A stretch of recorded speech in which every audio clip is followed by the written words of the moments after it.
I got a highlight for the fucking mouse, yay. I don't know why I didn't do that before, damn it. I was pointing at things and I'm like, I'm rewatching the recording, it's like, wait, I did not, the mouse doesn't even show up, god damn it. This thing looks like it has a third leg or something. But yeah, let's see. So, cleaning, for it to look as clean as this, like, you gotta be very careful, very precise with the lines, which is very difficult to do with a small tablet, I guess. So for me, it's going to look very, let's say I'm gonna make it look very easy, but believe me, it's not easy. It is easy because I have my screen tablet, so I know where am I drawing the line exactly. However, I had that small tablet when I did this, for example. These two, what else? Basically, almost, no, not this. Let's see. What else? What did I do with a small tablet? This I did with a small tablet. Small tablet. And now after I have my Huion, I did, for example, this. Wait. This too. But anyway, I'm sorry. I'm just going on. Okay. So with the cleaning, we start off with the keyframes again. Oh, and yeah, the slower something moves, the more frames you gotta draw, I guess. But like if you're doing it in the shape of a, how do you call it, a puppet animation? Like it's not too much of a problem. Let's say that I mix puppet animation. Well, if you don't know what puppet animation is, let's say that you draw a happy face, a person, then you draw the body like in another layer, then the arms in another layer, and then you move them around like, well, this is a very rough example, but the hand from me here, you put the pivot point here and you do this, and then you can make it move automatically from here to here. I don't do the whole twinning thing like Flash does. I personally do it manually. Like there was a rough that a cleaning. This one has half of most of it is puppet. Let's see, where is it? Ah, damn it, where did it go? And like I make it like, for example, the ears are like its own, like I only drew the ears once and then I moved them around so for them to do this movement. But yeah, the puppet thing is to save up time so you don't have to draw every single thing like in every single time. I can't say I learned this from anywhere, but I got inspired by the French show Wakfu, the series. They do Flash in it. Well, they used Flash before. I think they use Toon Boom now. They do puppet. Like everything is puppet except when actually, like a lot of it is puppet. They do have in betweens and stuff, but everything is sketched out like traditional, and like if it were done for traditional animation, but it's done in Flash. But they use the puppet thing to make it prettier. And I'm still not done with this. I don't know what I'm gonna do with this, and a lot of it is not done yet. But one thing at a time. Anyway. So I'm gonna do like the cleaning in a different layer, of course a different layer, and of course not everything is gonna be a puppet. That's how I don't like. When I saw my first few cartoons like Johnny Test, my first few cartoons done in Flash, let's say Johnny Test, Ruby Gloom. Ruby Gloom was really pretty, but still it was very like limited, and when it comes to movement. I really don't like that. I really don't like that effect So I use it in moderation. Just use it when it's absolutely necessary. And if I can, for example, I'm gonna do puppets, a puppet out of this. So when she moves back, when she does this, it's gonna be the same drawing here, but just moved around a little. But well, show don't tell, right? So let's do this.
Okay, so this took like 10 minutes, damn it. So now that I have the, let's say, the puppet, I really can't call it puppet because it's a completely different technique. I just do like every individual thing that is not gonna move itself, like in a different layer, but there are things here called like screen something or like twins. I don't know, but like you like let's say the face is completely inside another, I don't know, folder, and then inside the folder it's moving its eyes, it's moving its mouth, and outside the folder like you can move the head while it's still moving the hands, I mean the eyes and mouth from inside the folder. I don't freaking know how that works. Just saying, like letting you guys know that there are other ways of doing this. This is just how I do it. Let's say I'm just using the tools in Flash to make the animation look prettier, but still you're not gonna make amazing animation if you're not an animator to begin with. Flash only helps you out to make it prettier. The whole vector thing, like the thing I do with, like, I draw a line and then like I can move it around, stretch it, do this. This is just to make the line super, let's say, precise. Because when it comes to, I don't know, when you're drawing on paper, you can do the line super precise without much worry in the world. But then when it comes to digital art, yeah, it's very difficult to do that because of the tablets. However, I do have a Huion screen tablet, so I do this a lot less. I do this thing a lot less than I did before, but I do still when I need, like, for example, to move it, to do a line exactly like in between these two.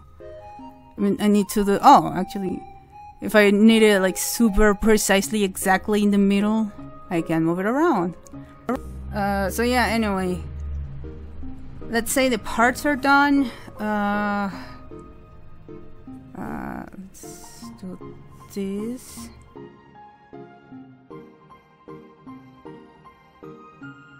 Like, it is important to have an idea of where the arm goes, where it starts, where it ends, because yeah, it's gonna look more natural that way. If you do it like you just have in mind that you're gonna see this here only, so you don't bother doing the whole arm thing like I'm doing. it's not gonna be too noticeable probably, but if you don't know how to do it, then yeah, it's gonna be like yeah, like have you seen that meme of like that dude that's like with the hand sorry, and like the feet is like here,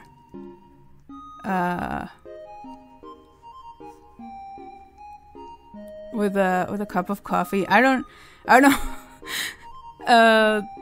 Well, you probably have an idea, but like this thing is a great example of why you need to do this. You need to do the body underneath that's why you get all of this blank space, I guess. Well, this meme is fucking hilarious. I love it the way it is, but it is, I guess it's silly that the fact that the foot makes no sense there, right? That's part of the silliness of the meme, but if you were to do like the whole like body, like let's say it's sitting like that and then the foot is like all broken like that, unless it's a different person with the foot. So yeah, I'm gonna leave it here because I like it. Now that we are here, we have the first keyframe. Yay! And it only took like half an hour. Fun times.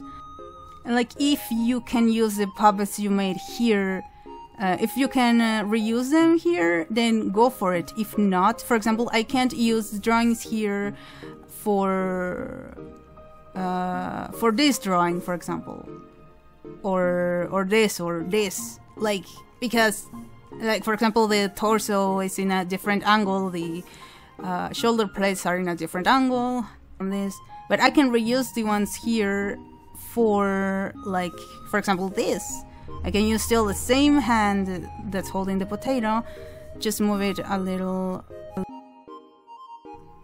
Like, for example, her head is higher, so the shape of the head is gonna go higher, but the eyes, mouth, and ears are gonna be placed differently. It's not gonna be exactly this, but you move the head, the eyes. Well, I'm gonna redraw the eyes anyway. But like, you do this, you put the face a little higher and the ears a little lower. It almost gives it a, well, the ears are too. It almost gives it a 3D effect, almost. That's the magic behind the Flash 3D like animation. I noticed that they did stuff like this in what's the name? Foster's Home for Imaginary Friends. Like, there were times that I was fascinated by the animation because it looked like he was 3D, and I'm like, that is not 3D. How did they do it? And then I found out about about Flash, how it works. I started to work on Flash and stuff, and it's like, so that's how they do it, right? So yeah.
Undyne?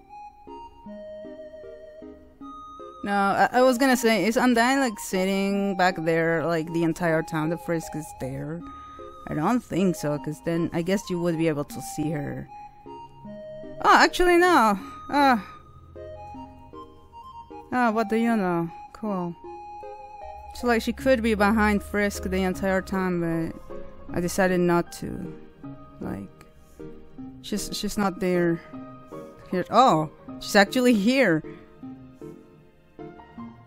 Why is she here? No, you don't see her. So now that we got the keyframes out of the way, we can start the real fun. Real fun. I guess, like, well, of course, after the same way how you start off an animation, a rough animation, you gotta start with the keyframes and then the breaks and then the extremes if there's any, and in the end the in-betweens.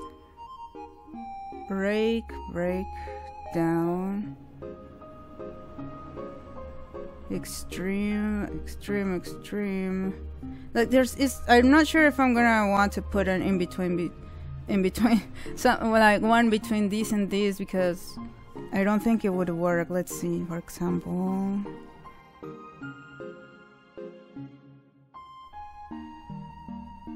Oh. Well, I guess there would be a very slight difference if I added that in between, but it doesn't work in here because, like, by the way, this is how it looks like. It's not amazing, but the cool thing is when it doesn't, like, it doesn't look like it in during the animation, because it goes so fast. And that's the thing, they really should go faster than it does. But I am working on 12 frames per second. If this were 24 frames per second, I could put that for one frame, and it will really be like a 24th of a second, and it will look more natural, I guess. But in this case, I guess it should be like left alone like that. So I guess I could explain a little about the straight up animation with the hand, because the hand goes like oh wait, what is the hand? God damn it. Okay, it starts here and she only points at it once, so she brings her hand from all the way down here and she does this, and before she stops for her hand to put here, like, she needs this one extreme thing to go a little higher, like so.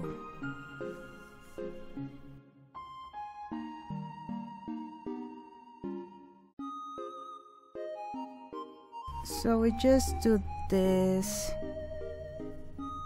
We stretch it out a little, but not too much. You don't wanna squash and stretch everything, especially a fish with an armor. You're not supposed to stretch that too much, unless it's a very wacky thing. And I like wacky things.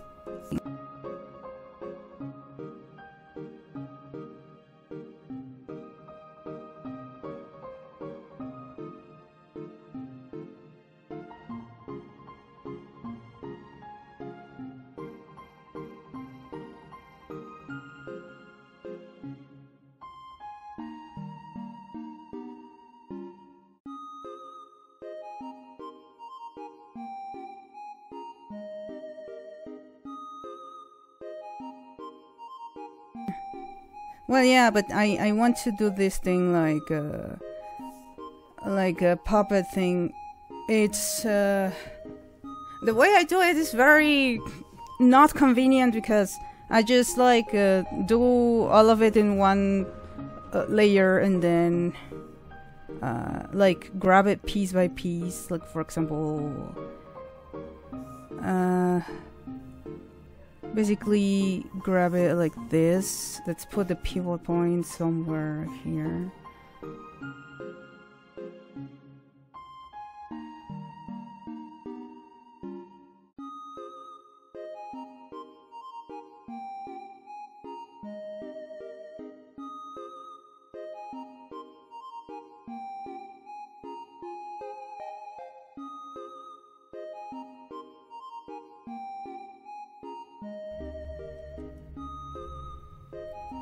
But yeah, if you see like nothing moves, but it looks like I mean nothing in like inside the hand moves, like only this finger maybe at most, but yeah. And now here the between this is the easy part.